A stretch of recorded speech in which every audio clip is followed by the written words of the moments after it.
Salut, je suis Mathieu Stéphanie et je vous présente La Martingale, un podcast qui vise à explorer le monde de la finance personnelle pour comprendre comment gagner à tous les coups, qu'on ait 200 € par mois à investir ou 5 millions sur son compte en banque.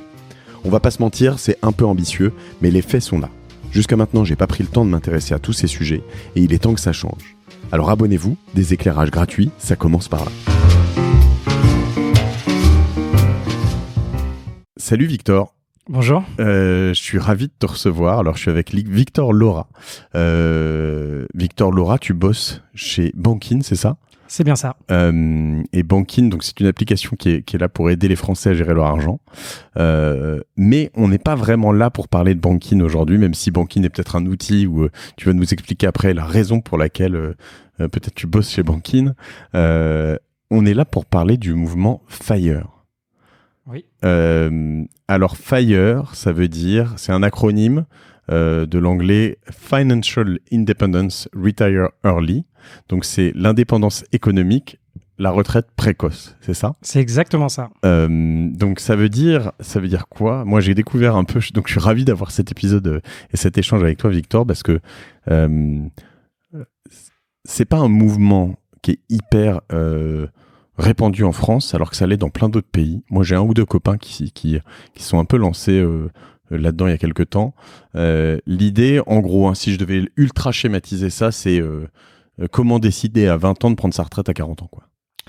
Grosso modo, c'est ça. C'est assez souvent présenté. Le mouvement FIRE ou le frugalisme en français, c'est un mode de vie souvent représenté dans les médias qui permet d'atteindre effectivement la retraite avant 40 ans, une retraite précoce.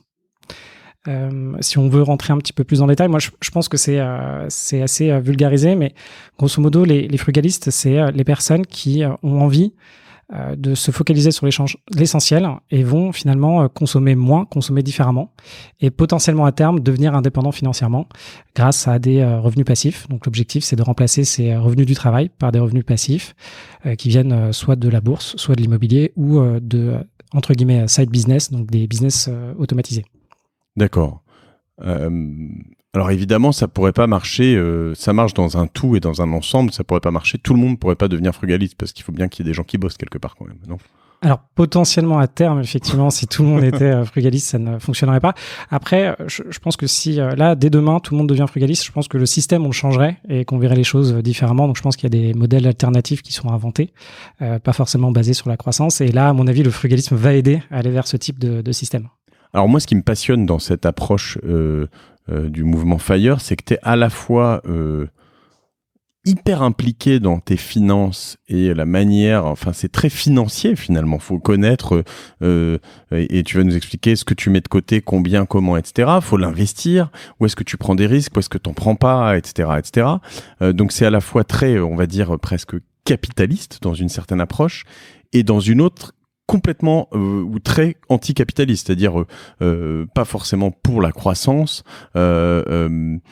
comment capitaliser comment moins consommer, on va dire, et tout ça est un peu ambivalent parce que d'un côté tu te dis il faut que je consomme moins pour mettre le maximum de côté, que je vais placer sur des marchés où j'espère quand même que les autres vont consommer beaucoup, parce que si les marchés s'ils consomment pas, les marchés vont se péter la gueule. Enfin, tu vois, il y a un peu ce côté à se tirer les cheveux, quoi.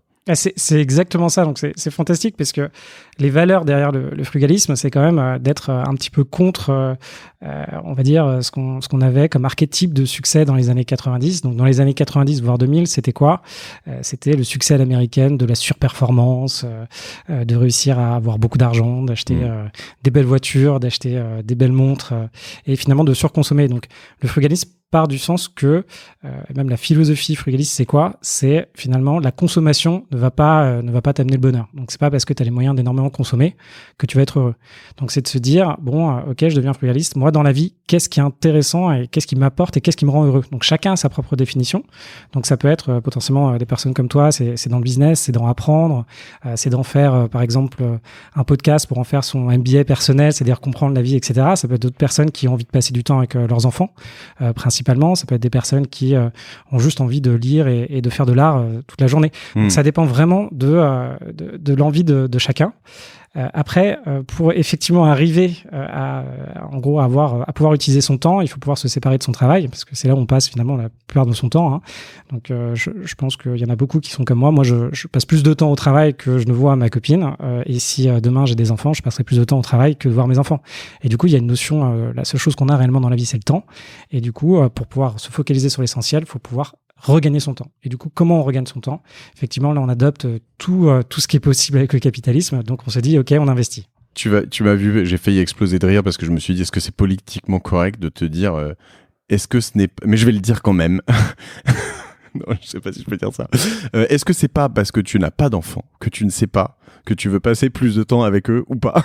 Tu vois, c'est ma question claire, mais non, mais ce que je veux dire, c'est que après, là, on rentre dans un sujet qui est bien autre et qui mériterait d'être traité ailleurs peut-être que sur ce podcast, mais dans le mouvement FIRE, il y a une partie des personnes, peut-être la totalité, tu vas me le dire, mais ou un des messages, en tout cas subliminaux, est je ne m'épanouis pas dans mon travail, ou moins je travaille, plus je suis heureux. Ce qui est pas forcément en soi évident, tu vois.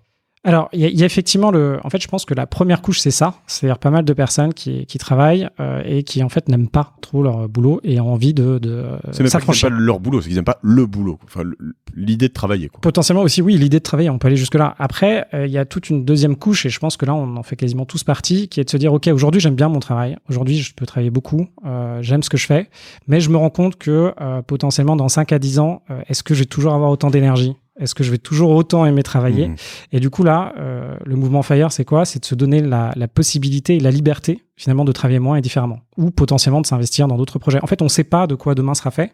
Et ce dont on peut être sûr, c'est que généralement, on a 30, 40 ans, plus le temps passe, moins on a d'énergie et potentiellement, plus on a envie de faire d'autres choses. Et du coup, le mouvement FIRE, c'est de se permettre de faire autre chose, de plus avoir une nécessité de gagner de l'argent pour payer son loyer, etc. et gagner la liberté, en fait. D'où cette histoire d'indépendance financière, hein, donc Financial Independence, le FI de FIRE, qui est de se dire, en fait, je me libère quelque part et au plus vite possible. Et donc là, ça veut dire que ça passe par deux grosses étapes, on va dire, dans le mouvement FIRE, qui est d'une part mettre de l'argent de côté, enfin ne pas dépenser, et d'autre part faire travailler cet argent. C'est à peu près ça, hein, les deux grands objectifs. Est-ce qu'on peut les décrire, mon cher Victor? Est-ce que tu peux me dire combien on met de côté, comment on fait, à partir de quand, et puis après on viendra sur justement la partie plus qu'est-ce qu'on en fait, quoi. Je pense qu'effectivement, il y a ces deux grandes étapes. Je rajouterais peut-être une première étape en amont, c'est de se dire pourquoi, en fait, définir un peu son why, donc son pourquoi on veut devenir indépendant financièrement. Et une fois Golden Circle, quoi. C'est exactement ça. Simon Sinek. Ouais, d'accord. Voilà, on applique les mêmes méthodes que dans les startups ou autres. L'objectif est de se dire, OK, j'ai envie de devenir indépendant financièrement. Pourquoi? Donc, pour moi, encore une fois, quel est l'essentiel dans ma vie? Donc, par exemple, en 10 points, qu'est-ce qui est essentiel? Une fois qu'on a résumé ces 10 points, donc par exemple passer du temps avec ses enfants, habiter dans une ville, peu importe la ville, etc., on va essayer de comprendre quel est le montant de ce qu'on doit mettre de côté. Alors pour comprendre combien on a besoin de mettre de côté, il faut finalement faire un peu un business plan, un business model de sa vie. Donc on va se dire, OK, aujourd'hui j'ai tel âge, je gagne tant. Si mon objectif dans la vie c'est d'être avec un conjoint, on va avoir telle structure de coûts au fur et à mesure de sa vie.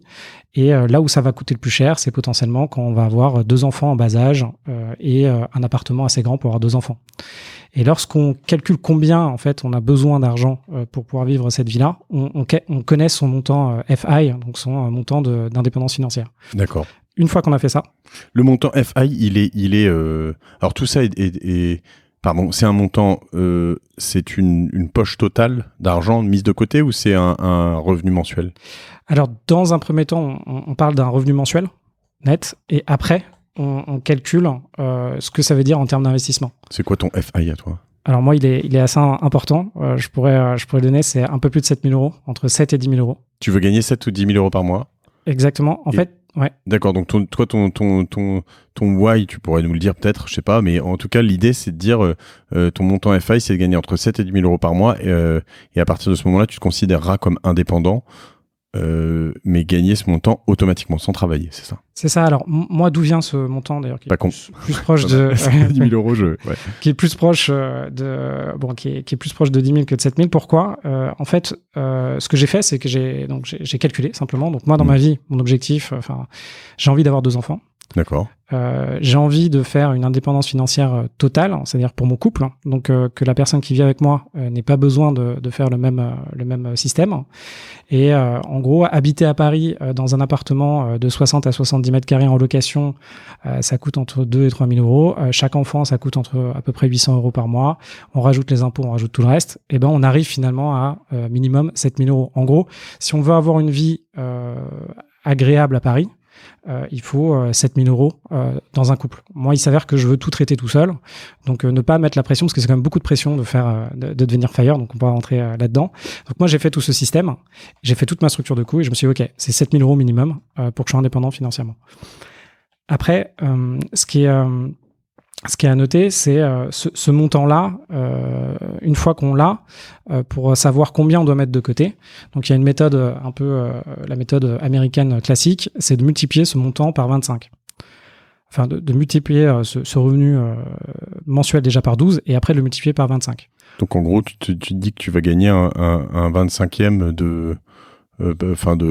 d'intérêt, c'est ça? C'est exactement ça. Donc, okay. Le 1,25e, ça veut dire 4%. Ouais. Voilà. C'est la méthode américaine qui est basée, d'ailleurs, qui est assez critiquée, mais qui est basée sur le fait que si on investit de l'argent en bourse, sur le long terme, on peut, qu'il y ait des crises ou pas, quoi qu'il arrive, avoir 4% de, entre guillemets, dividendes par an. Donc, vivre, finalement, de ce que nous rapporte l'épargne au lieu de consommer son épargne. Ok, donc faut pas trop se gaufrer là-dessus, parce que si une année tu fais moins 10%, après, normalement, ça se stabilise sur le long terme. Ça, tu vois un truc sur le long run. Ouais. Faut voir un truc sur le long run. Alors, après, le système... Donc, toi, pardon, juste, je refais ça. Hein, donc, mettons 7 x 12, c'est ça, x 25. C'est ça? C'est ça. Je suis en train de faire le calcul. Évidemment, j'ai pas fait 7 x 12 x 25, ça fait 2 100 000 euros de côté. C'est ce que tu dois mettre. Voilà, après, si on prend le cas... Ça fait beaucoup quand même, faut en gagner un peu d'argent pour mettre 2 millions de côté, quoi. Exactement, donc ça fait beaucoup. Donc après, il y a plusieurs méthodes pour y arriver. Ce qui est intéressant, c'est en fait de voir le parallèle. Si demain, vous prenez votre retraite et que l'État vous verse à vous 7 000 euros en fait, par mois, donc aujourd'hui, on a un système de retraite par répartition, mais en gros, ça revient à exactement la même chose. C'est comme si l'État avait de côté placé pour vous, donc là, en l'occurrence, plus de 2 millions d'euros. D'accord. Faut juste se dire que quand... Ce qu'il n'a pas, puisqu'il est endetté, donc de toute façon, d'accord. Ce qu'il n'a pas, et là aujourd'hui, c'est une retraite par répartition, donc à l'heure où on se parle, on a entre, ça dépend des chiffres, mais on a entre, donc c'est les actifs qui financent la retraite des passifs, donc de ceux qui sont à la retraite, et on a un ratio aujourd'hui qui est entre 1,9 et 1,7, c'est-à-dire qu'il y a 1,9 ou 1,7 actifs qui travaillent pour un passif. Un passif. Et là, l'enjeu, c'est plus on avance dans le temps, plus ce ratio, là, donc ça dépend encore une fois des études, mais plus ce ratio arrive vers 1,5, et là, ça devient problématique, d'où la réforme des retraites actuelles. D'accord. Après, le système est conçu comme ça. Retraite par répartition, on est arrivé là parce qu'il y a eu la guerre, et à un moment, on avait des personnes, on n'avait plus d'argent, donc il fallait bien leur payer leur retraite, ils s'étaient battus, etc.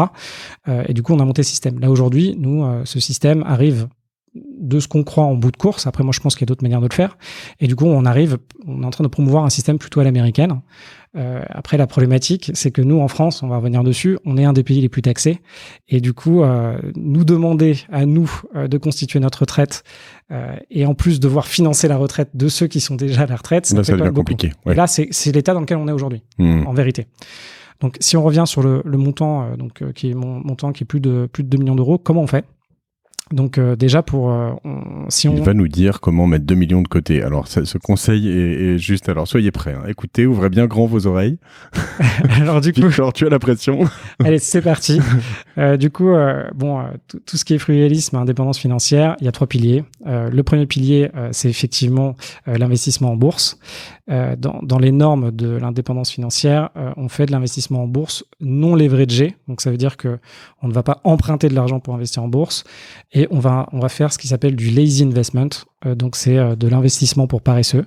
Et là, qu'est-ce qu'on va faire ? On va acheter des produits qui s'appellent des ETF ou des trackers sur des indices et très diversifiés. Donc là, principalement, en gros, on va acheter des ETF monde et du coup, mettre de l'épargne de côté et investir énormément en ETF monde. Donc ETF, c'est comme si j'achète un Standard & Poor's 500, je suis l'indice et puis plutôt pas CAC 40 parce que c'est trop petit, c'est ça. Après chaque fois, c'est ce qu'on me dit, mais plutôt un gros indice Europe, États-Unis, différentes monnaies et puis je me cale là-dessus et j'attends. Oui, dans la version, c'est exactement ça. Dans la version la plus simplifiée, on achète un ETF monde qui reprend finalement un mix à peu près de tous les indices. D'accord. Donc ça, c'est ce qu'il y a plus diversifié. Donc en se posant pas trop de questions, on peut faire ça. Après, on peut effectivement se diversifier et acheter des ETF qui répliquent certains et différents indices en fonction de là où on veut, sur quoi on veut s'exposer. L'objectif de quelqu'un qui est frugaliste ou qui veut faire son mouvement FIRE, c'est vraiment de faire quelque chose de simple. Donc faire quelque chose de simple, ça va être de pas commencer à acheter des actions spécifiques d'actions en France, etc., et d'accéder à un marché qui a finalement des bonnes performances. Donc le marché. C'est vraiment un truc de paresseux en fait, quoi. Ah clairement. Non, mais le moins tu bosses, le moins t'investis. Par exemple, tu vas pas t'amuser à acheter du Bitcoin, quoi. Alors, moi, pas au début. D'accord. Parce que le Bitcoin, surtout en ce moment, enfin, c'est un peu compliqué. C'est des investissements que moi j'appellerais niche, donc on peut le faire, mais une fois qu'on a bien avancé et qu'on est allé assez loin. D'accord. Parce que là, aujourd'hui, acheter du Bitcoin et savoir ce que ça va donner demain, c'est un petit peu compliqué. Okay. Par contre, investir en bourse dans des ETF, on peut croire que ça va être plus stable et mieux dans le temps. Donc, par exemple, là, tu mets... alors, pardon, tu avais 3 piliers. On va aller faire les 3 piliers et puis après, je te poserai les questions. Ouais. Du coup, le premier pilier, c'est l'investissement en bourse. Là, on a une problématique en étant français, c'est qu'avant de pouvoir investir en bourse, on a déjà payé énormément d'impôts. Donc, ce qu'il faut, donc on paye notre système. Donc, après, notre système, faut voir. Je pense que ça manque beaucoup de pédagogie parce que je pense que notre système est vraiment bien, en fait. Par contre, on a, par exemple, quand vous avez votre salaire net, finalement, si vous rajoutez à votre salaire net, donc disons que vous avez 2 000 euros par mois, vous payez finalement en tant que charge sociale et charge patronale le double. Donc, finalement, votre entreprise paye 4 000 euros et vous avez 2 000 euros.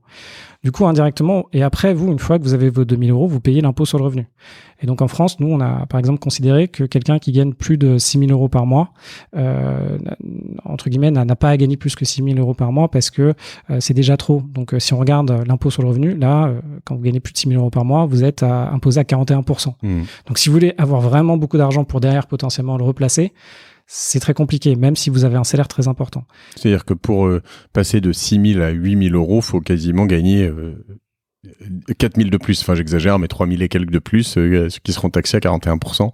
Donc voilà, donc ça fait tout de suite beaucoup, c'est quasiment 50% de salaire en plus, quoi, pour l'employeur. Et du coup, et après, donc, en rajoutant tout ça, c'est compliqué d'avoir finalement de l'épargne et de pouvoir la réinvestir en bourse pour faire finalement atteindre des montants assez importants. Surtout qu'on est bien d'accord que sur ce genre de mouvement, c'est pas sur les premiers euros que tu gagnes de l'argent, parce que les premiers euros, c'est pour te payer des pâtes, c'est pour te payer non, j'allais dire Disney, mais tu vas pas à Disney, du coup. C'est pour te pas souvent, non. C'est pour te payer ton appart pas trop cher, ton côté frugaliste, c'est-à-dire le minimum syndical pour pouvoir vivre, quoi, c'est ça. Donc là-dessus, tu vas dépenser de toute façon 1 500, 2 000 euros, parce que t'es obligé de dépenser tout ça. Mais après, le vrai argent que tu mets de côté, c'est ce que tu gagnes en plus. Donc, si tu arrives à gagner, si tu passes ton salaire de 6 à 8 000 euros net, en effet, c'est 2 000 euros net par mois que tu vas mettre de côté. Donc, c'est énorme par rapport à tes 6 000 où tu étais avant, quoi. C'est ça. Alors, pour pouvoir du coup investir en bourse sans faire d'effet de levier, donc c'est-à-dire sans emprunter pour investir, il faut économiser un max. Et du coup, il faut avoir une vie très frugale. Donc, finalement, dépenser très peu. Et là, il y a plein d'effets. Donc là, il faut apprendre à gérer son budget. Ça, c'est un des piliers. Dépenser très peu. C'est un des piliers. D'accord. Et c'est un des piliers. Alors, c'est pas un des piliers. C'est ce qui permet de faire l'investissement en bourse. Okay. Après, on peut passer rapidement sur les autres et peut-être rentrer dans le détail. Il y a un deuxième pilier, et là, qui marche plutôt bien en France et qui est plus facile, c'est l'investissement dans l'immobilier. Donc, l'investissement dans l'immobilier, ce qui est intéressant en France, c'est que nous, on aime bien l'immobilier. Donc, l'État aime bien l'immobilier. Ça permet de et là, il peut être leveragé. Hein. Et là, il peut être leveragé. D'accord. Donc là, l'objectif, c'est finalement... tous, on a 33% en gros de son salaire net qu'on peut utiliser pour avoir de la dette et pour pouvoir acheter des biens Et là, l'objectif avec ce pilier-là, quand on fait son mouvement FIRE, c'est d'acheter un maximum finalement d'appartements qu'on met en location et des appartements avec ce qu'on appelle des cash flow positifs, c'est-à-dire que dès qu'on achète l'appartement, disons qu'on achète un appartement 250 000 euros, qu'on le met en location 2000, 2500 euros et qu'on additionne toutes les charges qui sont liées à cet appartement. Donc, disons que le remboursement de l'emprunt, plus les charges plus les travaux, plus tout travaux, ce qui va arriver, tu gagnes de l'argent ou t'en perds pas. Tu gagnes de l'argent. Alors, il faut absolument en gagner. D'accord. Parce que ne pas en perdre, ça sert à pas grand-chose. Parce que généralement, quand on fait un investissement de ce type et qu'on s'endette sur 25 ans, si on a comme objectif de prendre sa retraite avant 40 ans, même si on commence à 20 ans, vaut mieux qu'on gagne de l'argent dès son premier investissement. Sinon, ça marche pas. Donc, l'objectif, c'est par achat immobilier, gagner minimum 300 jusqu'à 1500 euros. Ouais, sachant que tu peux en cumuler 10, quoi. Tu peux en cumuler une fois que tu es bien parti là-dessus, des apparts comme ça, tu peux en acheter un tous les 2-3 ans, quoi. Normalement, oui. Ouais, mais on est toujours limité à un moment. Il y a un peu le fantasme comme quoi on peut dépasser les 33%, c'est vrai. Sauf qu'à un moment, ça devient compliqué. Donc c'est pour ça, par exemple, si on regarde tous ceux qui sont un peu sur le secteur en France, donc il y a pas mal d'influenceurs ou de gens qui vendent des formations, ça marche, sauf qu'il y a un moment, ça marche plus. Donc il y a un moment, on a besoin finalement d'avoir des revenus d'autre part et finalement de rembourser un peu pour pouvoir continuer à s'endetter. Surtout que là, il faut faire attention. L'État est en train de changer en ce moment même. Tout est en train de taper en fait sur les doigts des banques parce que les banques prêtent trop. Et là, on risque d'arriver à un moment où tout le monde aura beaucoup emprunté et ça deviendra compliqué. Donc, la fin de la récré, quoi. C'est ça. Et là-dessus, alors j'y pense, mais un entrepreneur peut avoir un avantage considérable par rapport à un particulier salarié, c'est que lui, souvent, il peut emprunter avec son entreprise.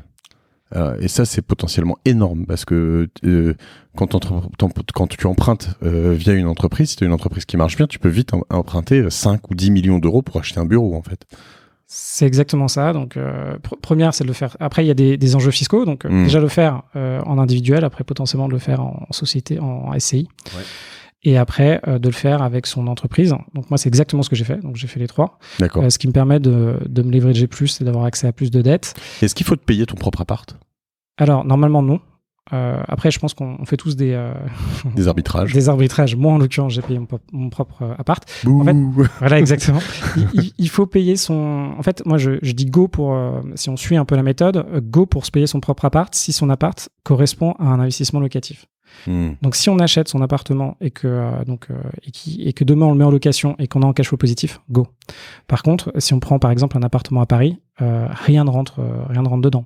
C'est-à-dire que là, vous achetez votre appartement au maximum. Si vous êtes hyper doué à Paris, vous arrivez à faire quelque chose, vous perdez 200 à 300 euros par mois en le mettant en location avec toutes les charges. Il ne faut pas juste se dire, ah tiens, j'achète mon appartement. Aujourd'hui, je le louerai, charges comprises, à 1600 euros. Là, maintenant, je rembourse 1600 euros d'emprunt. Oui, mais ce qu'on oublie, c'est que sur les 1600 euros d'emprunt, il y a tout le reste. Et puis, il y a surtout l'impôt sur le revenu. Sur les 1600 qui rentrent dans ta poche, après, qui passent là. Après, il y a oui et non. Il y a des en fait, sur l'immobilier en France, il y a pas mal de façons de ne pas payer d'impôts. D'accord. Donc, il y a des statuts ou fiscalement. En fait, donc, le plus connu, c'est le LMNP. Où en gros, si on achète un bien en propre, donc soi-même, et qu'après on le loue en meublé à quelqu'un, c'est possible d'amortir le bien, c'est possible de faire passer pas mal de charges. Ça marche encore. Alors, pour combien de temps, je ne sais pas. Il y a eu potentiellement cette année, ils voulaient revenir dessus, mais ils ne sont pas revenus dessus. Et de toute façon, il y a un moment, vu que beaucoup de personnes ont fait ça et que leur système fonctionne grâce au LMNP, le jour où l'État va changer le LMNP, je ne sais pas trop ce que ça va donner, mais ça ne va pas être très beau, je pense, pour pas mal d'investisseurs. Ça va être le carnage. Ok, donc on a investissement en bourse, investissement dans l'immobilier. Et le dernier, c'est ce dont tu parlais, c'est le business. Donc le business, l'objectif, c'est pas de créer, par exemple, une start-up, ou Amazon, etc. Ça va être d'identifier ce qui est souvent appelé une niche de marché ou d'identifier un petit business qui peut fonctionner. Donc ça peut être un peu tout d'ailleurs.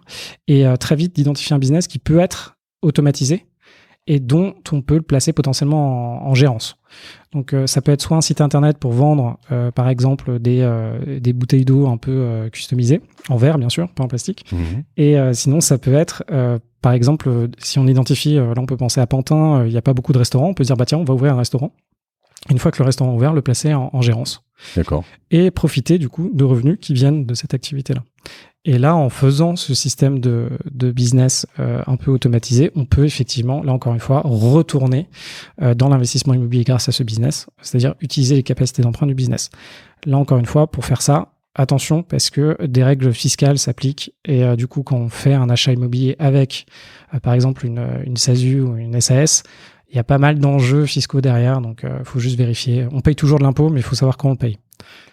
Alors du coup, avant ces 3 piliers, on est d'accord, je sais pas si on a passé assez de temps là-dessus, mais il y a quand même l'idée de ne pas dépenser ou pas dépenser beaucoup. Il faut qu'on aille un peu là-dessus, que je comprenne aussi comment tu fais, toi, et quelles sont les recommandations, on va dire, de ce mouvement. Mais en fait, quand tu me donnes ces 3 piliers, il y a quand même, et à chaque fois que je pense à ce mouvement, je suis pas du tout dans une position de jugement, mais vraiment une interrogation. Parce que moi je trouve ça finalement assez intéressant et aussi intéressant. Je suis très aligné sur le fait que c'est pas en consommant plus que tu vas être heureux, ça c'est sûr. Mais quand tu te dis investissement en bourse, investissement dans l'immobilier et un business, on a quand même l'impression que tout ça est un peu, tu vois, crisis proof, quoi, que en gros tu as un gilet pare-balles et que tu vas pas prendre une grosse crise dans la tête, et que en fait si demain tu as un 2007 qui revient ou pire encore, tu vois, là on a l'impression quand même, souvent on te dit winter is coming. Bon, ça fait longtemps qu'on te dit ça et que ça vient pas, hein, mais il y a peut-être un jour où ça viendra. Mais quand t'as fait tout ça, que t'as pas consommé, que t'as fait attention et que tu mets tout en bourse, dans l'immobilier et dans un business, et que l'économie se retourne big time, déjà, alors notamment le business, tu risques quand même vraiment de le perdre, c'est compliqué sur un business automatisé potentiellement, j'en sais rien. L'immobilier, est-ce que t'as pas le risque que tu vois, je sais pas, tes loyers redescendent, ou voilà, et la bourse que tu perds de 30, 40, 50% de ton truc, et te flancher totalement dans ce moment-là, quoi. Alors c'est tout à fait juste ce que tu dis. Il y a un moment, donc partons du principe que on est indépendant financièrement aujourd'hui. Donc voilà, je suis indépendant, donc j'ai effectivement un peu plus de 2 millions d'euros. J'ai 1 million d'euros placés en bourse et j'ai 500 000 euros placés dans l'immobilier et 500 000 euros placés dans un business. Enfin, mon business est valorisé 500 000 euros. Ce qui compte, c'est pas trop la valorisation de ce qu'on a, c'est plutôt le return qu'on en a. En fait, on cherche pas à voir d'où viennent encore une fois les 2 millions d'euros. Ils viennent de l'argent dont moi j'ai besoin par mois pour vivre. Une fois qu'on a ces 2 millions d'euros, lorsqu'il y a une crise, il faut regarder ce qui a impacté le premier. Ce qui est très problématique dans les crises, ça va être la bourse. Pourquoi la bourse ? Disons que là, on a une crise, donc le CAC 40 est presque à 6 000. Là, il est divisé par 2, donc on arrive à 3 000. Bon, là, c'est problématique. Toi et moi, on l'a connu, le CAC 40 à 3 000. On l'a connu. Ouais. On a même connu plusieurs crises. C'est pour ça, d'ailleurs, que moi, à terme, je suis devenu frugaliste. Moi, j'ai connu 2008-2011. J'étais en banque d'investissement à l'époque. Enfin, j'ai vu tout ce qui s'était passé. C'était un peu dur.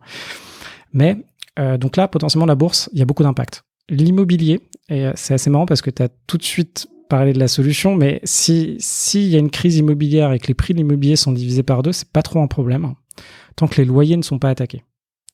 C'est-à-dire que là, aujourd'hui, disons qu'on a un patrimoine immobilier à Paris où le prix moyen est de 10 000 euros. Si demain, il y a une crise et que le prix de l'appartement passe à 5 000, c'est pas problématique parce que nous, on n'est pas là pour revendre nos appartements. Nous, on est là pour toucher les loyers. Donc, si les loyers ne sont pas impactés, ça va. Donc, normalement, il y a une décorrélation, et c'est ce qu'on voit aujourd'hui, entre les loyers et le prix au mètre carré. Ce qui est implicite dans ce que tu disais tout à l'heure, c'est que aujourd'hui, les loyers n'ont pas suffisamment augmenté par rapport au prix d'achat, et du coup, quand il y a 10 ans, t'achetais un truc à 5, 6, 7 000 euros, t'arrivais à l'amortir et à être rentable en couvrant tes loyers. Aujourd'hui, t'y arrives plus puisque le prix d'achat a flambé, mais pas le prix des loyers, c'est ça?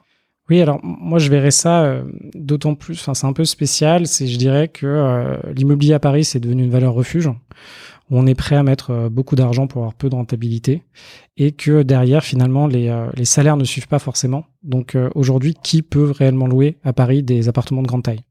Quand on arrive à des loyers de 3 000 à 4 000 euros, je trouve que c'est très compliqué pour louer ça, et là je pense qu'il y a de moins en moins de personnes qui sont prêtes à louer ça. Du coup, les loyers ne peuvent plus augmenter. Donc, peut-être que le prix de l'immobilier va continuer à monter, mais on va diminuer finalement la rentabilité de ces biens à Paris. D'accord. Après, donc, sur la crise, la bourse, on touche directement. C'est-à-dire, dès qu'il y a une crise, finalement, là, son capital est attaqué et on peut rien y faire. quand on est failleur, on ne sort pas son capital. Donc même s'il y a une crise, on laisse son capital. Et ça, c'est alors au-delà du fire, hein, je crois qu'on en parle souvent dès que tu parles avec un bon conseiller en gestion de patrimoine, il te dit souvent, en fait, le principe, c'est de pas flancher. J'ai utilisé ce terme tout à l'heure, mais c'est de se dire, si tu rentres sur un certain nombre de marchés, t'achètes du Google, tu l'achètes pour les 20 prochaines années, et puis tu vois dans 20 ans où ça en est, mais tu l'achètes pas, parce que l'erreur que fait tout le monde, c'est de vendre un mois après que ça ait baissé, et donc probablement un mois avant que ça remonte, quoi, en fait. C'est exactement ça. Ce qui est marrant, c'est de regarder un peu l'appétence des Français pour les assurances vie, par exemple. Ouais. Quand le marché marche bien, les Français mettent, disons, 1 000 €. Ils disent, ah tiens, j'ai gagné 2%, c'est super et tout. Et ils vont mettre de plus en plus d'argent sur leur contrat d'assurance vie. Dès qu'il y a une crise, les Français sont là, oulala, c'est pas possible, ça perd de l'argent. Donc ils arrêtent de mettre de l'argent dans les assurances vie. Du coup, après, les assureurs sont pas forcément contents. En gros, il faut effectivement pas sortir des marchés lorsqu'il y a une crise. C'est très facile à dire et c'est beaucoup plus dur à faire. Après, sur l'immobilier, normalement, s'il n'y a pas une grosse crise, vu que le loyer est décorrélé du prix de l'immobilier, c'est pas très grave. Et après, sur le business, ça dépend d'où est le business. Donc, si votre side business, c'est un restaurant, s'il y a une grosse crise, généralement, les restaurants sont grandement impactés parce que les personnes ont moins envie de consommer, ont peur, et du coup, ils vont moins. Donc là, potentiellement, on peut faire faillite. Ce qu'il faut se dire, c'est que ces 3 piliers-là vous permettent normalement d'être assez couverts contre pas mal de crises. Et s'il y a une crise, de toute façon, tout le monde sera impacté. Et indirectement, potentiellement, le prix de consommation et votre coût de la vie va diminuer aussi. D'accord. Donc, tout le monde descend. Et si on descend tous ensemble, vous allez juste descendre avec tout le monde, mais c'est pas trop grave. D'accord. Donc, du coup, c'est finalement, entre guillemets, assez simple. Sur l'immobilier, on parle d'immobilier physique, hein, pas de l'immobilier papier. Alors, l'immobilier papier, on peut le retrouver dans les investissements en bourse. Ouais. Après, il vaut mieux éviter de, par exemple, prendre de l'immobilier papier en bourse plus de faire de l'immobilier en direct. Pourquoi ? Parce qu'on va se retrouver trop exposé potentiellement à l'immobilier. L'intérêt donc de trouver les opportunités dont je parlais tout à l'heure, c'est vraiment pas simple. Donc, c'est-à-dire de trouver des appartements, des immeubles, des maisons qui permettent d'avoir finalement 10 à 15% minimum de renta brute. C'est très, très rare. Donc là, le travail pour effectuer ça, c'est compliqué. Donc là, il faut du temps, etc. Et pour ça, on ne trouve pas ce type de rentabilité quand on passe par de l'immobilier papier. D'accord. Comment toi, alors on va revenir après sur le comment tu rentres là-dessus et combien tu mets de côté, mais comment tu as trouvé toi ce mouvement ? Enfin, c'est quelque chose que tu avais commencé comme ça et que tu as trouvé après ou... Alors, j'ai commencé lorsque je travaillais à la Défense, donc il y a à peu près une dizaine d'années. Et il y a un matin, en fait, je prenais le métro ligne 1, donc je pense que beaucoup de personnes vont à la Défense et prennent la ligne 1. Et je regardais les personnes autour de moi et je les trouvais pas forcément très heureuses. Donc je me suis dit donc ça m'inspire pas. Je voyais des personnes de 40 ans, je me suis dit la vie m'inspire pas. Et à l'époque, je travaillais beaucoup, donc j'étais en banque d'affaires, donc je faisais de la fusion-acquisition, donc je travaillais 90 à 120 heures par semaine. C'est un job très intéressant, mais par contre, ma vision, c'était ok, je peux pas le faire très longtemps. Et en plus, ce qu'on me propose comme évolution de salaire, ça marche plus. C'était après la crise, on a eu 2008, il y avait 2011. Donc les salaires, on nous demandait toujours de travailler autant, et finalement, on avait des salaires qui n'étaient plus attractifs. Donc là, je me suis dit, zut, il y a forcément une solution, il y a forcément quelqu'un qui a trouvé une solution pour devenir indépendant et faire autrement. Et du coup, j'ai cherché sur des blogs, et principalement des blogs américains. Et là, à peu près la même année, il y a Mr. Money Moustache. Le blog était sorti, donc je suis tombé dessus. Et là, je me suis dit, tiens, c'est super intéressant, il y a plein de trucs à faire et tout. Après, une des critiques que je peux m'imposer à moi-même, c'est que je suis pas assez rentré dans le détail pour bien comprendre. Et je pense que c'est aussi du fait que là, c'était un blog américain et que nous, on est en France. Donc, je me suis dit, tiens, ça m'intéresse, comment je peux faire ? Et du coup, à ce moment-là, j'ai commencé par faire des premiers investissements immobiliers, mais j'avais pas bien compris. En fait, j'avais pas bien compris à quel point il fallait faire des choses rentables, à quel point il fallait bien gérer sa dette, etc. Donc, j'ai appris au fur et à mesure en me disant, ok, j'ai pas fait quelque chose de parfait, comment je peux faire quelque chose de mieux ? Donc, ce que tu disais tout à l'heure, le fait t'as fait un ou deux investissements qui te coûtent 200 € par mois, par exemple. Qui me coûtent pas 200 €, mais sont neutres. Et du coup, ça a été une grosse problématique pour moi. Par contre, j'ai eu la chance de les faire finalement à Paris, ces premiers investissements. Et du coup, indirectement, vu que les biens, en gros, que les premiers que j'ai achetés, je les ai eus à 4 000, voire 5 000 € du mètre, et qu'aujourd'hui, on est à 10 000. Même si j'ai pas réussi à faire des cash flows positifs, j'ai eu un tel gain en patrimoine en face que finalement, j'ai pu m'en sortir et continuer à emprunter. Mais aujourd'hui, je referai les mêmes erreurs, je serais cuit très vite. D'accord. Et donc, du coup, tu peux me raconter un peu comment tu as enclenché par rapport à justement ce que tu as mis de côté, par où tu es rentré, comment on commence, parce que c'est side business aussi, c'est quand même un truc, c'est pas donné à tout le monde, quoi. Tu vois, t'es pas, je veux dire, j'ai un immense respect pour un maître d'école, mais un maître d'école ou une maîtresse qui se décide de rentrer dans le mouvement Fire, tu vois, c'est pas forcément hyper simple. Toi, t'étais fusion-acquisition, t'es déjà business, t'es déjà un peu là-dedans. À la limite, tu te dis, bon, rentrer en bourse, comme tu le dis, sur des ETF, on te l'explique, tu mets tous les mois, j'imagine que bon, en quelques heures, tu comprends bien le concept. L'investissement dans l'immobilier, tu le dis, c'est un investissement assez long, parce qu'il faut trouver les bons endroits où tu veux le faire, il faut chercher, etc. Mais le business, c'est encore autre chose, quoi. Donc, comment on fait techniquement pour faire tout ça? Et comment t'as fait, toi? En gros, on commence par étapes et plus on avance, plus on se rend compte que on gagne du contrôle sur sa vie et que ça fonctionne bien. Et du coup, plus on est motivé, plus on a confiance en soi et plus on va loin. D'accord. Donc la première étape, et là je pense que d'autres personnes dans ton podcast en ont parlé, c'est vraiment de reprendre le contrôle sur sa gestion budgétaire. Donc de se dire, ok, aujourd'hui, c'est quoi mes postes, d'où je gagne de l'argent et où est-ce que je dépense.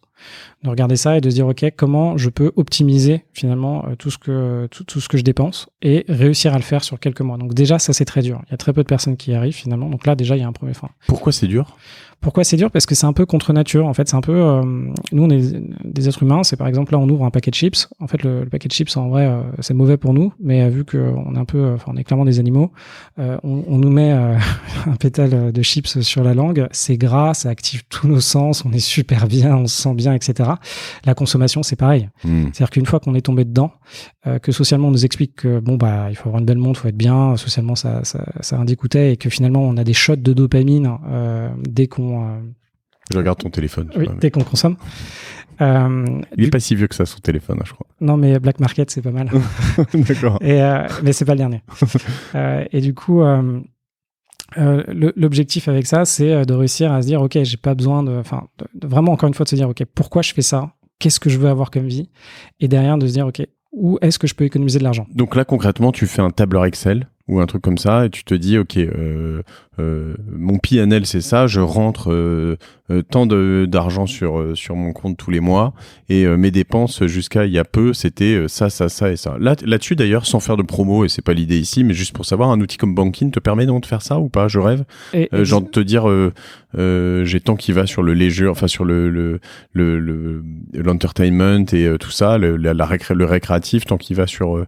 Non, c'est ça ? Oui, c'est ça. En fait, du coup, c'est un peu pour ça que j'ai rejoint Bankin il y a 7 mois, parce que c'est très aligné avec mes valeurs et ça touche beaucoup de monde, plus que moi que je touche aujourd'hui.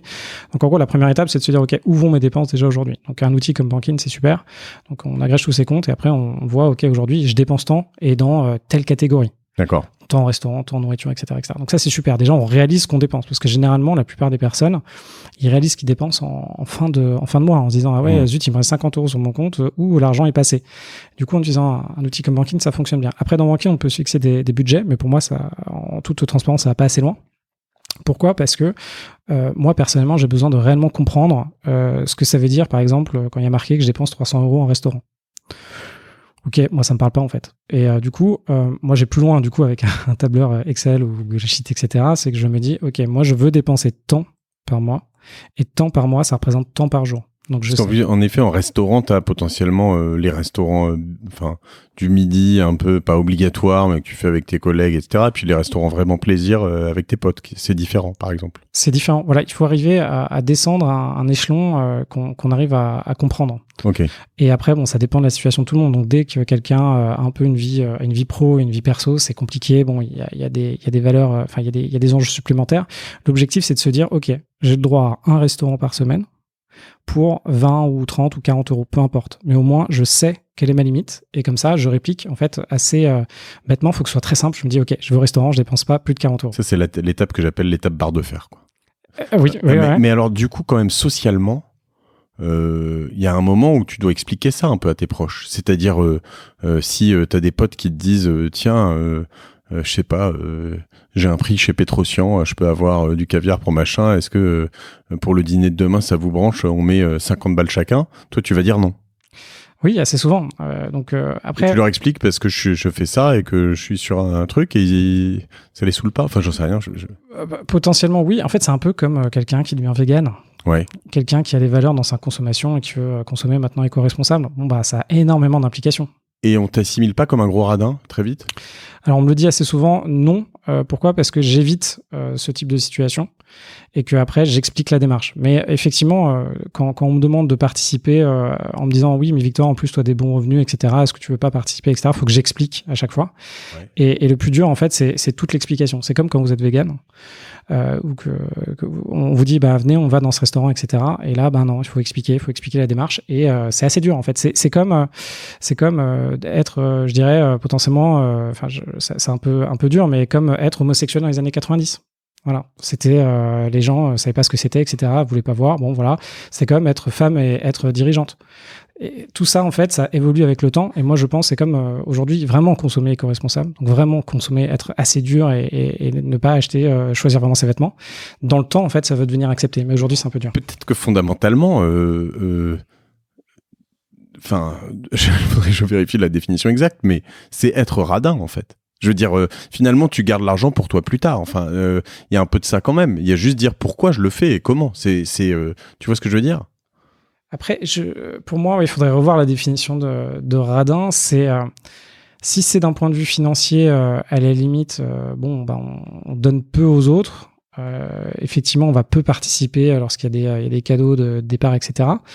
En même temps, on va pas cautionner quelque chose qui n'est pas moralement acceptable indirectement pour nous.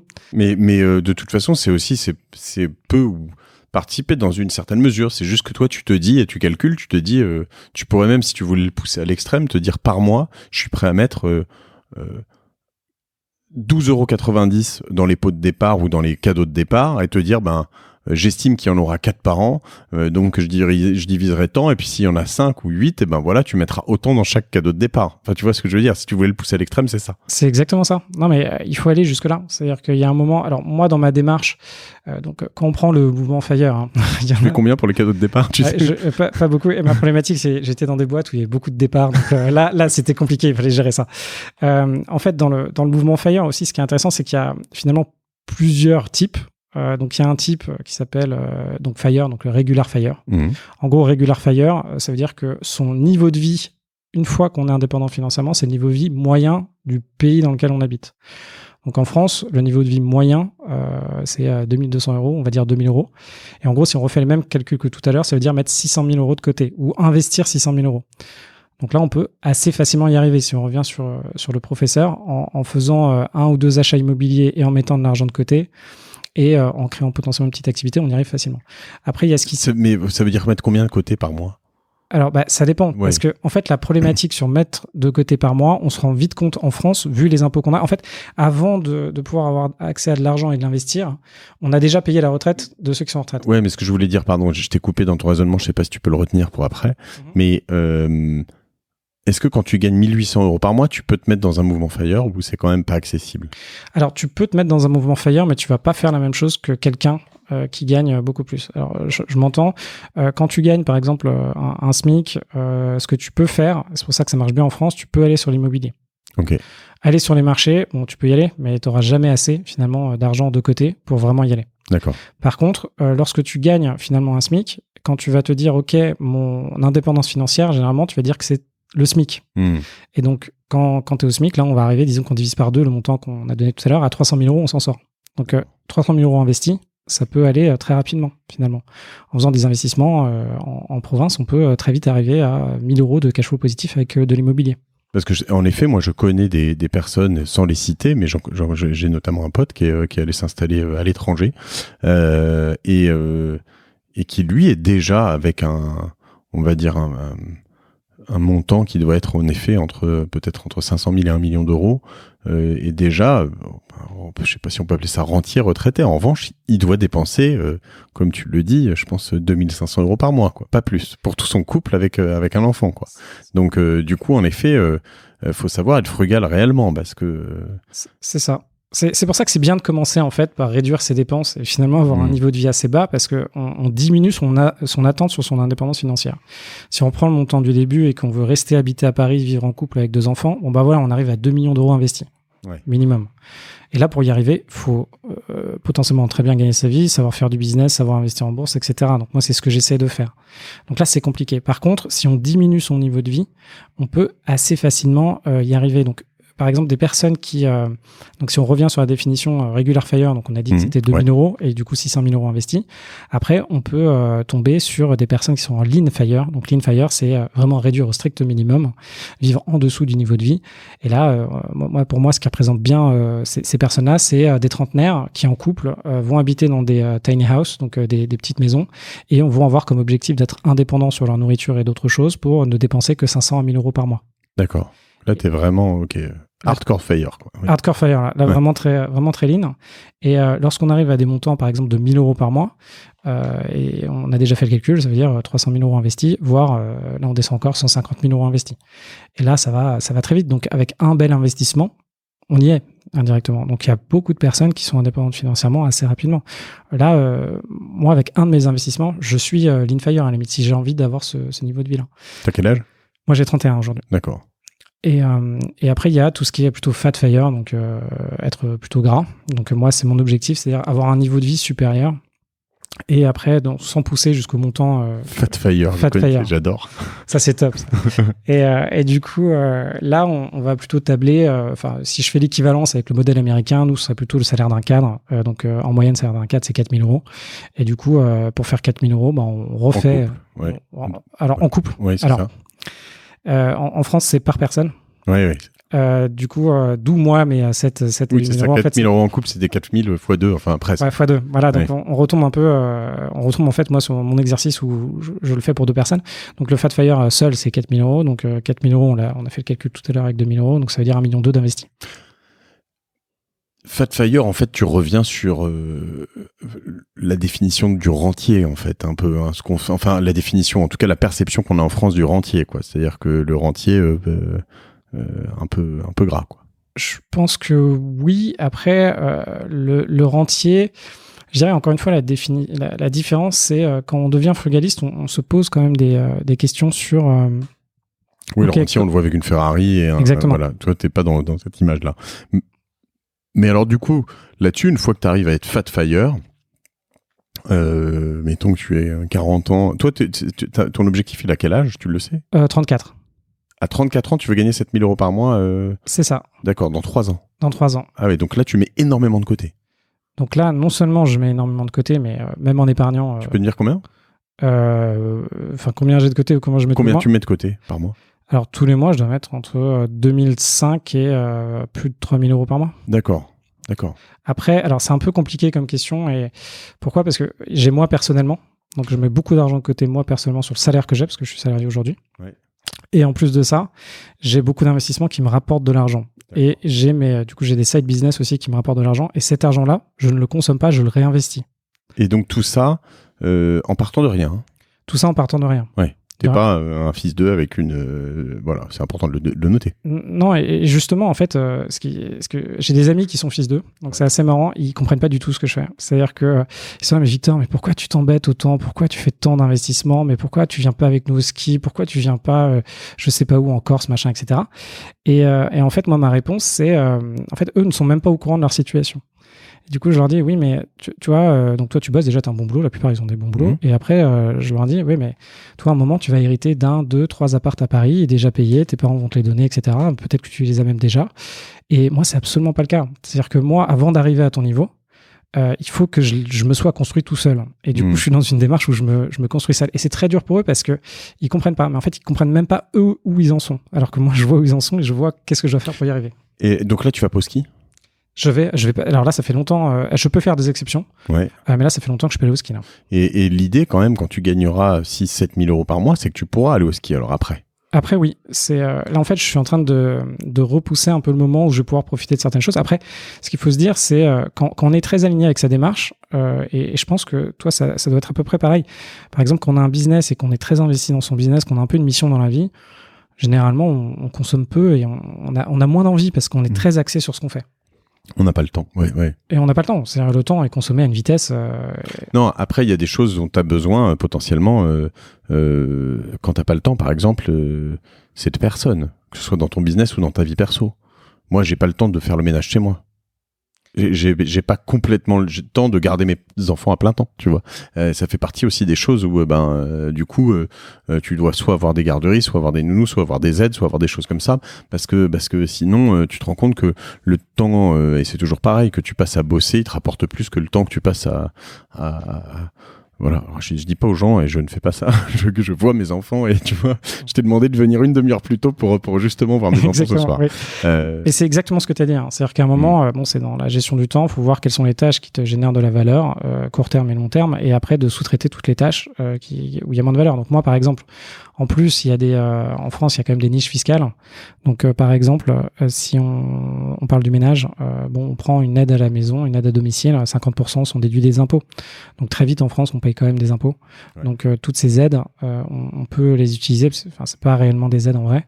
Et il faut faire ça. Et quand vous faites justement un side business, l'objectif, c'est que quelqu'un d'autre gère, alors soit que ce soit totalement automatisé, ou sinon que quelqu'un d'autre gère votre business pour vous. Donc, vous n'allez pas vous amuser demain à faire un boulot la journée et en plus à aller tenir un café si vous venez de monter un café. Et du coup, vu que je parle de café, la dernière catégorie des FIRE, c'est les baristas. Du coup, les baristas, donc ça porte bien son nom, c'est lorsque, par exemple, si vous êtes célibataire, c'est au bout d'un moment, une fois que vous avez atteint votre montant d'indépendance financière, de continuer à garder un side job qui vous permet d'avoir accès à une mutuelle, etc., etc. Donc, potentiellement de devenir en plus barista quelque temps pour faire votre transition. Ou sinon, si vous êtes en couple, quand vous êtes barista FIRE, ça veut dire que votre conjoint continue à travailler. D'accord, donc en fait, tu es arrivé à ton montant et tu te dis, je vais continuer pour déjà faire une transition, en plus garder, comme tu le dis, parce qu'en effet, il y a toutes ces choses-là, les mutuelles et ces choses-là que tu dois te payer après, une fois que t'es plus employé, quoi. Hyper intéressant, barista Fatfire. Alors il y a un moment, il y a des gens, ils prennent 7 000 € par mois et en plus ils prennent un boulot chez Starbucks pour. ça dépend effectivement, ça dépend de leur niveau de vie. Ça va vite. Encore une fois, là nous en France, c'est un peu tabou de parler d'argent, mais si on prend par exemple San Francisco, si vous gagnez pas plus de 120 000 € par an, voire 200 000 par an, vous en sortez pas. Rien du tout. Et Paris, ça commence à devenir pareil. Donc, si vous louez vous-même votre appartement sans aide, on retombe sur des montants hyper conséquents. Après, vous déménagez, vous allez par exemple à Marseille, c'est pas du tout le même niveau de vie et grandement impacté par l'immobilier. Dès que votre location coûte moins cher, ça diminue grandement ce dont vous avez besoin pour vivre. En effet. Mais alors, du coup, j'ai plusieurs points à voir avant de te laisser vaquer à tes occupations. D'abord, quand tu parles de tes side business, c'est quoi toi tes side business ? Alors moi j'en ai 3. J'ai un espace de coworking dans le 15e, c'est pas ce qui est le plus rentable au monde. Tu l'as acheté ou tu le loues ? Alors je loue les locaux et je fais de la sous-location. D'accord. Donc en gros, pour rentrer dans le détail, en gros je fais 250 000 € de chiffre d'affaires. Ouais. Et si ça marche bien, j'ai 50 000 € de bénéfices par an. D'accord. C'est assez particulier parce que le bail est bien négocié, etc. Par contre, moi aujourd'hui j'encouragerais peu les gens à faire. Oui, parce qu'il y a une grosse pression sur le coworking. On l'a vu avant à Manhattan avec WeWork qui était à fond les ballons. Tous les prix qui baissent, beaucoup de concurrence. Moi j'en fais un peu ici aussi. Je connais le business. Une fois que t'es installé, rempli, ça va. Mais quand t'es pas installé, que tu dois remplir en partant de zéro, c'est compliqué. C'est compliqué. Alors, moi, quand j'ai lancé...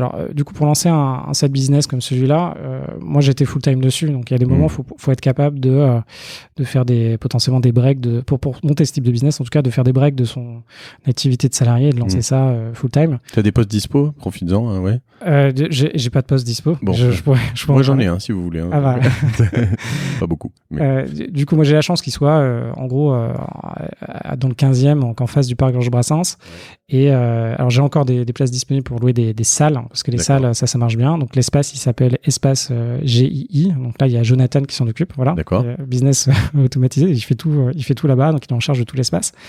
Et en gros, au début, ça marchait bien, mais donc moi, j'ai lancé ça en revenant. À un moment, j'étais en Afrique, j'étais dans les locaux de Google, donc dans un espace de coworking. Il n'y en avait pas trop en France, donc je suis rentré en France. Et là, je me suis dit, tiens, il y a une opportunité de business à faire en France. Okay. Et par contre, les premiers espaces, donc à l'époque, il y avait la Mutinerie, qui a été un des premiers espaces de coworking en France. Il a fermé, parce que là, maintenant, il y a une pression de dingue. Ouais. Il y a les gros promoteurs immobiliers ou les grosses foncières qui commencent à faire des espaces de coworking, même les retailers type Carrefour vont proposer des espaces, etc. Donc, moi, c'est pas un business, tout ça pour dire qu'aujourd'hui, se lancer dans un espace de coworking, je pense que c'est compliqué.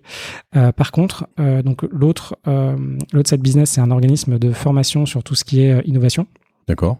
Donc, c'est tout. Donc, c'est organiser des ateliers de design thinking, des ateliers de facilitation. Et donc là, le nom commercial, il s'appelle CLAP, K-L-A-P. D'accord. Donc j'ai aidé Vincent et Mélissa à monter ça. Donc là on était un peu novateur. Maintenant c'est devenu beaucoup plus usuel. Oui. Et la dernière activité c'est une activité de soutien psychologique. Donc là il y avait une niche à un moment. Donc c'est lorsque dans une entreprise il y a des personnes qui sont par exemple qui vont se faire potentiellement licencier parce qu'il y a des fautes graves, etc. C'est d'accompagner ces personnes, l'entreprise et ces personnes avec des psychologues pour s'assurer que ça se passe bien. D'accord. Donc tes 3 activités tournent déjà et sont indépendantes aussi et gérées par d'autres personnes. C'est ça. Alors indirectement, moi j'interviens que pour les grosses prises de décision. D'accord. Et là par exemple, si on parle de la formation, il y a beaucoup de changements en ce moment, donc je dois pas mal intervenir d'un point de vue réglementaire. Et sinon, à pleine capacité, indirectement, ces activités aujourd'hui me permettent d'atteindre mes objectifs d'indépendance financière. D'accord. Sauf que j'estime que la stabilité est pas atteinte. Donc je continue à faire d'autres investissements pour m'assurer une vraie stabilité. C'est les difficultés, c'est que tu peux aussi ne jamais t'arrêter à faire des investissements parce que c'est fun aussi, quoi. Alors après oui, effectivement, on peut prendre goût à faire ça. C'est fun, mais par exemple, moi, les investissements immobiliers, donc là, j'en fais un gros, je pense qu'il sera un de mes gros derniers, où j'en ferai encore peut-être 1 ou 2. C'est fatigant parce que trouver les vrais investissements, enfin, soit on aime ça et on y va. Moi, par exemple, les investissements immobiliers, c'est-à-dire passer 3 à 4 à 6 mois à trouver le bon bien, puis ensuite gérer les travaux, etc., gérer les colocataires, etc., c'est hyper fatigant. Donc, il y a des gens qui, c'est une passion. Pour moi, je le fais par devoir à la limite, mais pour l'avenir, un investissement sur l'avenir. Je vais pas continuer à faire ça. Les 2 autres questions que j'ai, après je te laisse Victor, c'est je vais te les poser toutes les deux d'ailleurs, mais la première c'est on a fait le tour, mais je voudrais revenir là-dessus. Tu m'as dit c'est beaucoup de pression de devenir FIRE, donc là on le sent de manière entre les lignes, hein, sur ces investissements immobiliers, sur tous ces lancements que tu fais, sur ce boulot, ce fait de la pression sociale de tes potes, de pas aller au ski, etc. Il y avait d'autres choses en termes de pression où Oui, c'est-à-dire qu'il y a un moment, il faut quand même se dire, par exemple sur l'immobilier, lorsqu'on commence à s'endetter, bon déjà, il y a le premier investissement, on se dit ok, c'est très dur, on a un peu peur, c'est comme la première fois qu'on monte sur un scooter, on se dit oulala, je vais tomber, c'est horrible. Comme toutes les premières fois. Comme toutes les premières fois, on commence à s'habituer après. Par contre, moi, en ce qui me concerne, donc avoir, disons, 2 millions de côté, il faut quand même à un moment, on passe par une phase où on a 2 millions, voire plus de dettes. Et là, il faut bien se connaître, réussir à lâcher prise. Moi, j'arrive jusqu'à un certain point, mais il y a un moment où il faut se dire, bon, je dois quand même 2 millions d'euros, par exemple, à des personnes et à des banques. Et du coup, si ça marche pas, qu'est-ce que je fais? Pareil. Ça, c'est toujours vrai. Hein. C'est vrai, pardon, tu t'allais donner un exemple, mais juste...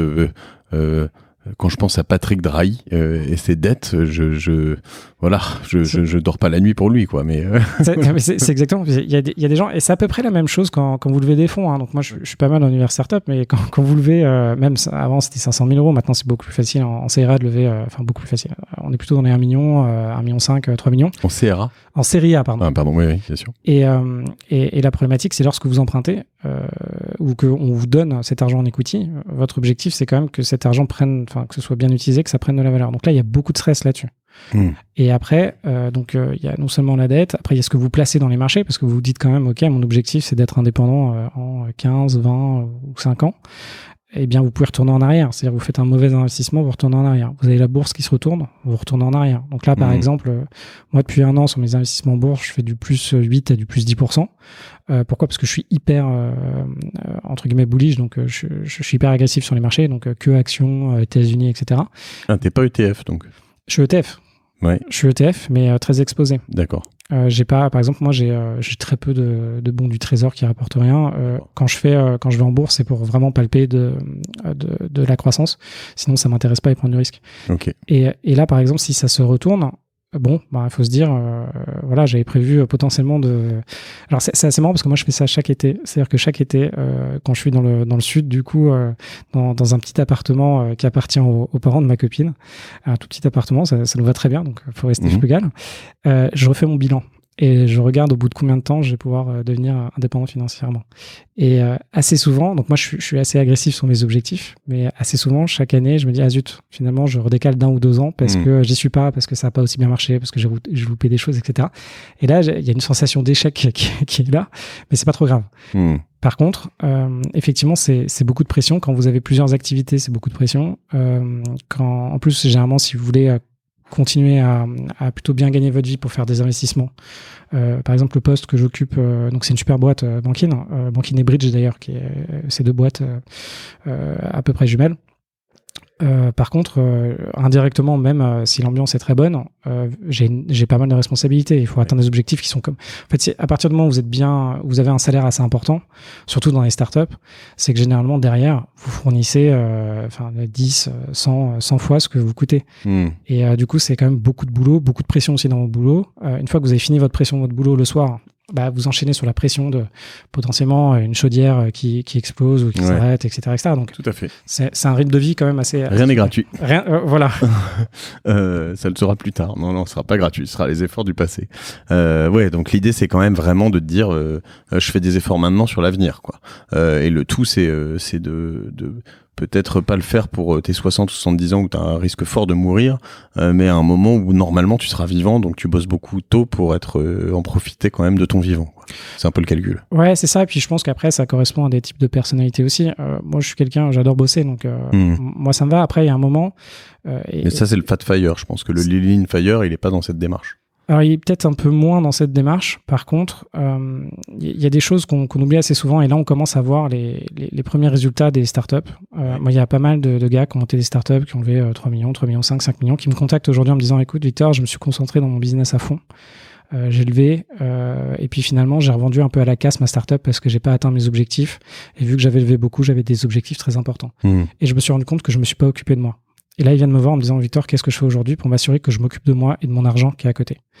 Et ça, on en a de plus en plus. Et là, moi, toutes ces personnes qui sont dans les startups, parce que c'est un peu les gens qui intellectuellement sont bien faites en fait pour faire ce que je propose, enfin pour devenir frugaliste, je leur dis oui, faites très attention. Et si vous consacrez, disons, 80% de votre temps à votre startup, 10% à votre famille, et consacrez 10% quand même pour que vous ayez assez d'argent mis de côté, au moins fait 1 ou 2 investissements immobiliers, mis un peu d'argent de côté. Une fois que vous êtes dans cet état d'esprit-là, c'est bon, ça tourne.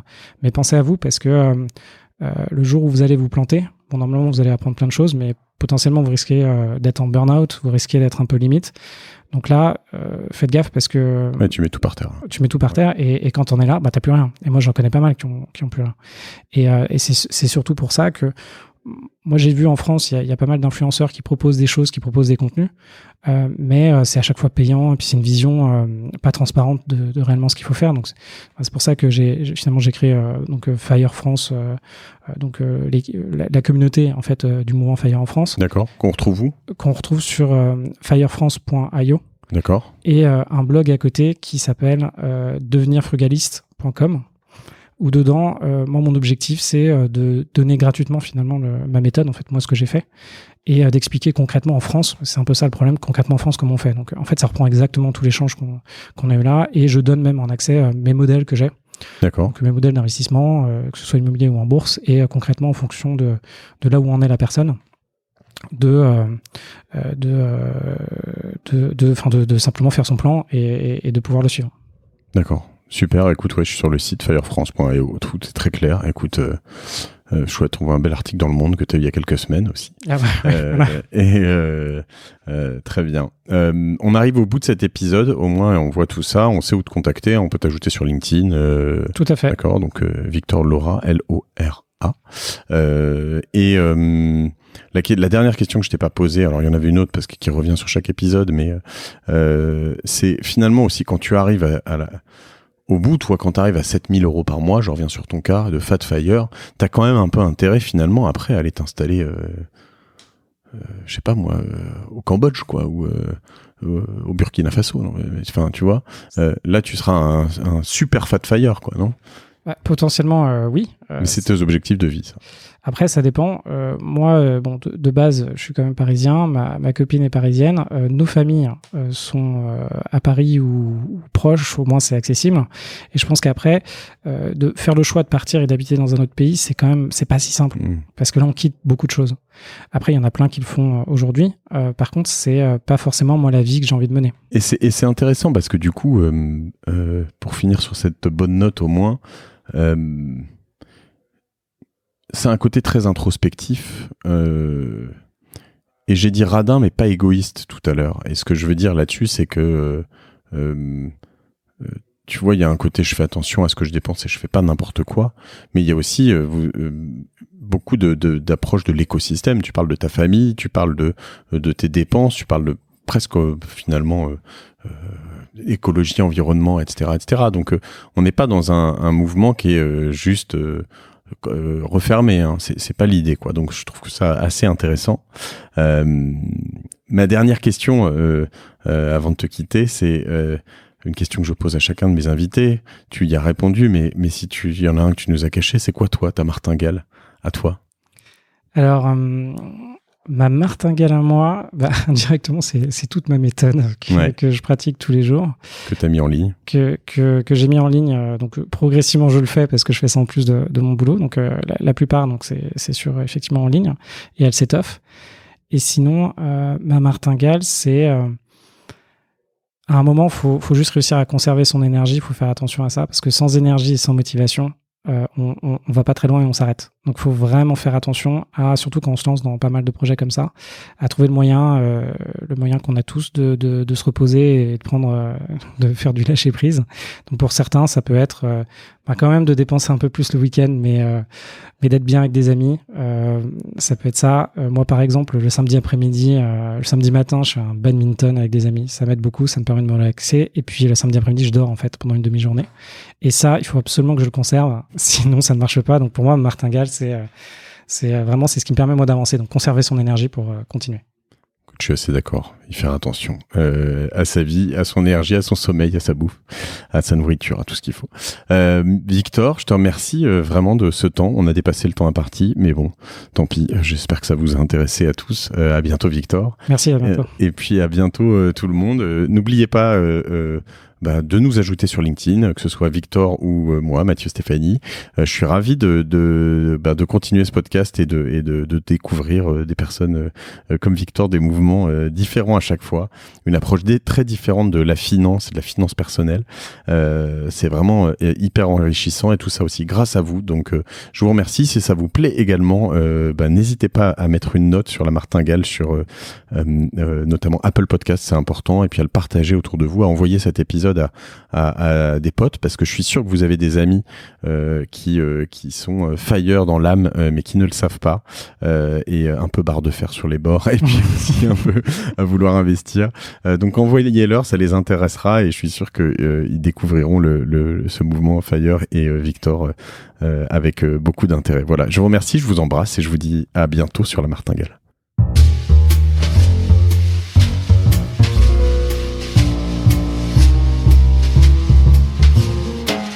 Merci d'avoir écouté La Martingale jusqu'au bout. Si cet épisode vous a plu, n'oubliez pas de le partager autour de vous, de vous abonner à la newsletter sur lamartingale.io, et si vous trouvez 5 petites minutes, de mettre une note 5 étoiles ainsi qu'un commentaire sur Apple Podcast.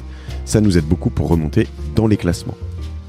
La Martingale est produit par Cosa Vostra, une agence de conseil tech et créative qui accompagne ses clients dans leur stratégie digitale pour qu'ils gagnent en visibilité, en singularité et en efficacité. Je remercie toutes les équipes pour la production. Je vous retrouve dans 15 jours. Je suis Mathieu Stéphanie et je vous dis merci.